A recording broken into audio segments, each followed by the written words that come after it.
Hello legends, Eldred here. Welcome to Veloharmony.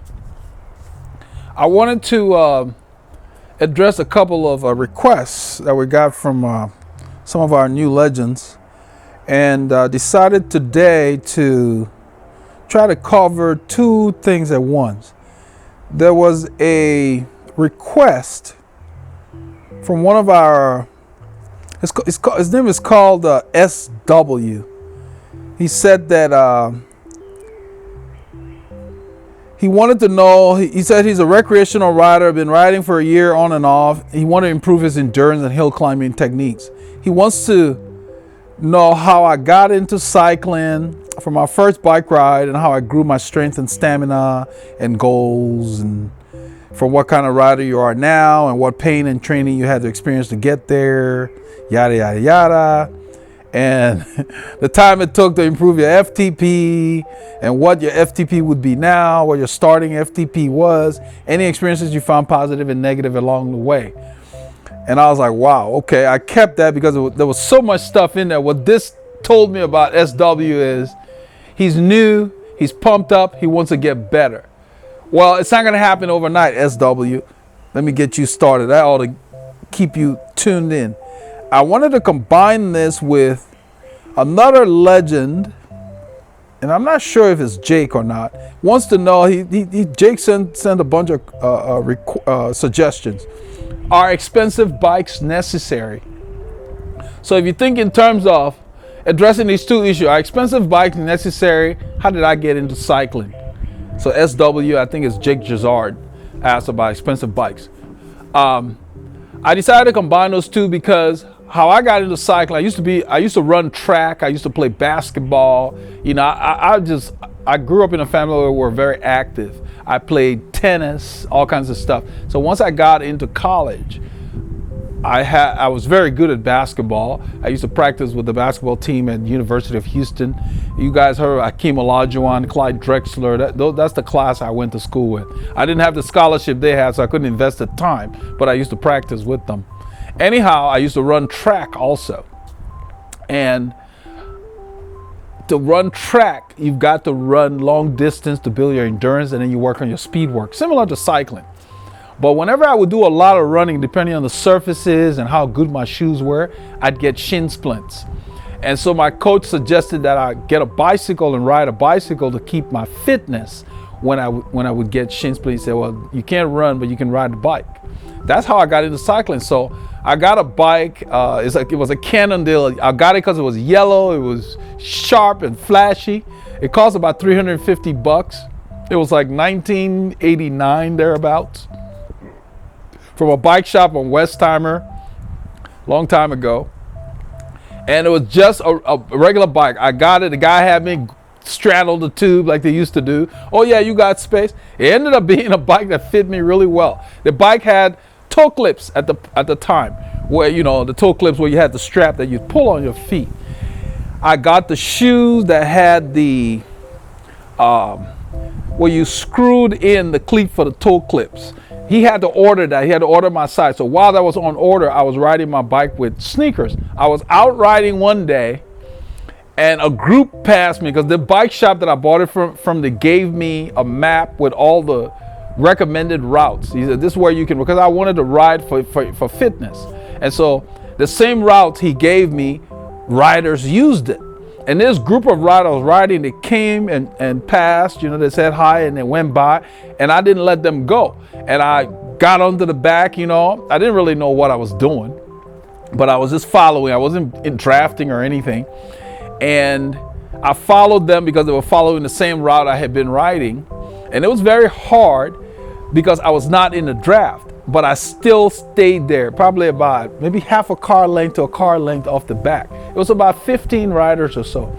So they stopped at a store. It was somewhere in southwest Houston area, west of A-Leaf, around Highway 6 areas. Highway 6 and Westheimer area back there. There was a place there they stopped at a store.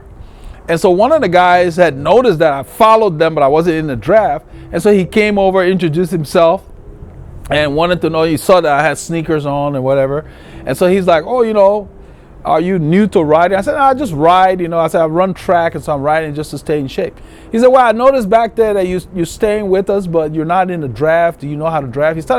He started asking me about stuff, information that I wasn't privy to. And that just started to get my juices flowing. And then he told me they were riding all the way to Brookshire, somewhere, you know, Brookshire is I-10 area west of the city. And asked me if I had, you know, I had a water bottle on there, but he said, man, you need more stuff if you're going to go with us. So went in the store that day. I went with him, got a Gatorade, got something to drink. He started giving me all these little tips. And I guess I kind of felt like, man, you know, this looks kind of cool, because all of them had on, you know, cycling gear. I didn't even have a helmet on. You know, I had a hat on. That was it. And so he told me, he said, well, you know, you need to get this kind of clothing. I just had a t-shirt on. He said, you need to get this kind of clothing because it breathes and it fits you better. You know, he started making comments about aerodynamics. And being the kind of person I am, I soaked in all that information. And I let them go, because when they took off, he said, you know what, you didn't plan on doing this. These guys been doing this for years. You need to go ahead and do your ride, and then you can join. He told me when they usually meet on Saturdays, where, and all of that. So I got all that information, and I went back home, and I was pumped. So I went online, you know, I was like, okay, where can I find this? This was back in the day. The internet was not the internet, you know. So you couldn't really find a whole lot. So I went back to the bike shop, and I mentioned what had happened to the guy. And he was like, well, you know, when you bought the bike, I didn't want to be pushy, because, you know, they sold jerseys and stuff.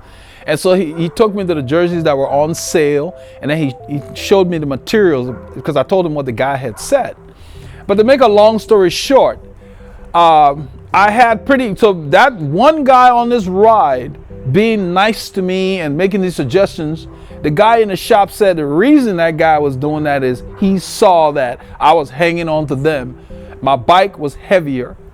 Okay, the guy in the shop said my bike was, I think, 30 pounds. And I think back then, everybody rode 22, 25 pound bikes.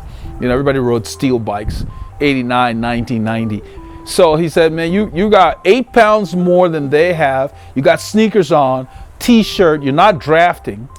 You know, because I had been doing track and all that stuff for a long time. So I've been running. So that was just the fitness I was using. He said, that guy saw potential. And that's why, because I was asking, I said, this guy took the time to give me all this information.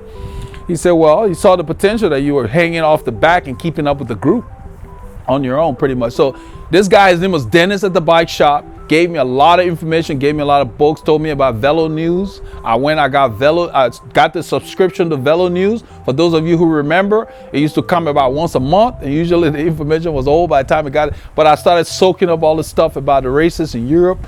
And this was after Le Mans had won the 86 Tour. He had that book out. So I got his book, Greg LeMond's A Complete Book of Bicycling. I'll put the picture in the production here so you can see that.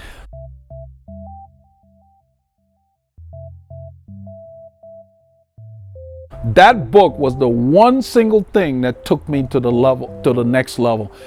That book has everything in it. I mean, from maintaining your bike to pedaling, you name it, training. It is the complete book of bicycling. I mean, you have to read between the lines, because it can't be super detailed in every respect, but it was just the most thorough book. And that guy at the shop recommended it. I bought the paperback. I used it so much over the years, it fell apart. And I currently have a new one in hardback that I got used off of Amazon. And I still have that book today. It is still relevant today. It was, you know, Greg LeMond and Kent Gordis wrote that together. But that book helped get me to where I educated myself now. I no longer needed to depend on that first conversation from that guy. And I started meeting their rides. I got my shoes. When my shoes came in with the screwed in clips, it had a slit, and then just two little screws that held it in place, so the slit could go in the toe clip, and then you just pull the strap. You know, and then I learned from Greg's book, you learn how to pedal, everything, and just continue to ride with him on my 30-pound bike until I saved up some money. And the first bike I bought was steel, made by a company called Racine Ghibli. I bought it because it was flashy You know, it's Italian. They don't play. The colors and everything, just a flashy looking bike. You know, that was my first bike. And so this conversation with that guy, me getting that bike, then he introduced me to the team that he was with. And I started riding with them, and I started getting parts free. I started getting frames every year. And so that's how I got into it. But reading that book showed me how to train. Okay, he covers everything in there. And so I did not go through a lot of pain, SW, because, well, not unnecessary pain. I mean, you still got to go ride and do the work. But that book helped me to focus. The book was my coach. And so I learned beyond just training. I learned how to maintain my bike, you know, how to you carry your tubes, you know. So I started learning all these basic things. I bought a book on bike maintenance, went to a bike maintenance class because I was tired of depending on the shop. Because when you go there, they'd be too busy. I didn't want to leave my bike there. I only had one bike. Because by the time I sold the Cannondale to get the Racine, that's all I had until I started getting team bikes. You know, but then I learned that it was more convenient for me to work on my own bike. You know, so no. Now, taking this story to, are expensive bikes necessary? No. I rode a $350 steel Cannondale, just beautiful yellow bike. If you looked at it, you couldn't tell it was $350, but it was a tank. Okay, I don't even know what Group War was on there because I didn't even know about Group War at that time. But they were polished and they were silver, probably the level of Shimano 105 today or something like that. But I could keep up with the racers. The guys that passed me were racers. The guys I ended up getting on the team with, I kept up with them on a bike that was 8 pounds heavier than theirs because of my engine. So no, expensive bikes are not necessary, but man, they're nice though. I mean, you know, come on, think about it. A Yugo still drives, but man, you get in a BMW and you're like, I'm not driving anything else. So the point I'm making is, no, expensive bikes are not necessary, but man, they're sure nice to have. They're a lot easier to work on. If you can afford it, fine. If all you can afford is a $500 bike or a $700 bike or a $1,000 bike, get that, because it's your engine that makes it go. Until you can get something nicer. Don't get hung up on the stuff. I'm not going to stand here and tell you that expensive bikes are not nice. They're nice, they're good to have, but they're not necessary. Okay? It is a luxury because we're in a Western economy and we can afford that. Okay? So you get what you can afford and you'll be good as gold. You get the basic needs. Yes, it's necessary to be clipped in if you want to spin, if you want to pedal efficiently. Unlike the cruisers we grew up with, where it just had the regular pedals and you push down, you couldn't really pull up. So those things are necessary, but you get that on any bike. It doesn't need to be expensive to have that. So to answer Jake, I believe Jake was the one. Expensive bikes are not necessary for you to ride, okay? You look at the bikes nowadays, we got bikes costing $12,000, $15,000. That's just too much for a bicycle. Now, do you have to have that? No. If you can afford it, yeah, it's very nice to have that. You know, nobody needs 2 cars or whatever. You can only drive one. But if you can have it, it's nice. If you have to put one in the shop, you still got another one to drive. Same difference. So they're not necessary, they're nice to have. Then, to summarize, SW, you're just getting into the sport, educate yourself. You found this channel, that's a great start. Get some books, okay? I'm gonna show the picture of Greg LeMond's book. There are other books out there, like Joe Friel makes the book called the Cyclist Training Bible. I'll put the information here too when I do the production.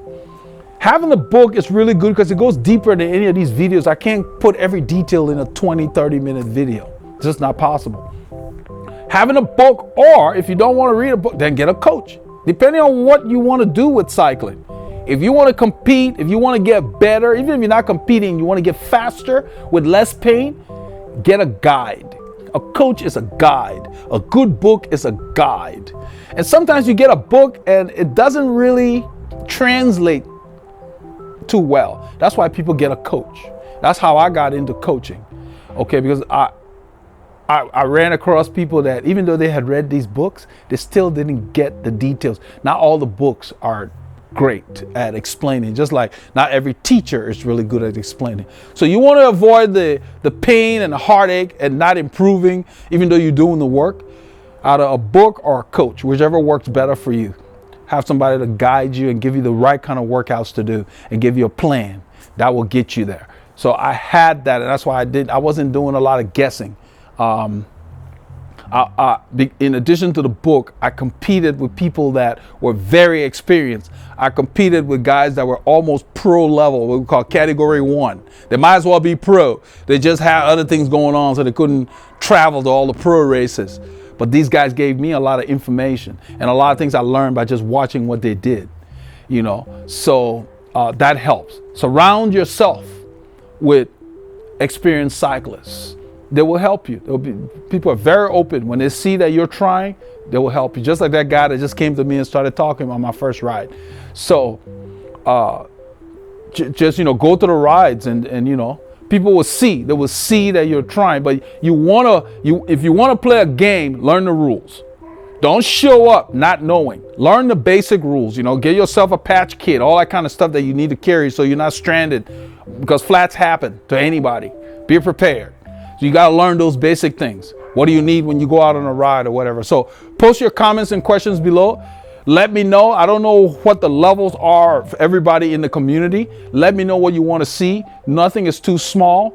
Let me know if you want to see a video on what to take out there when you're going. I think I did something on saddlebags. I didn't talk about the contents. I've got something in the queue to talk about the contents. But I hope that this will help answer those 2 questions about whether expensive bikes are necessary or whether, you know, how I got into cycling. And I think that that was my goal to cover here today. So with that being said, be cool, be safe when you're out there, and don't let anything stop you.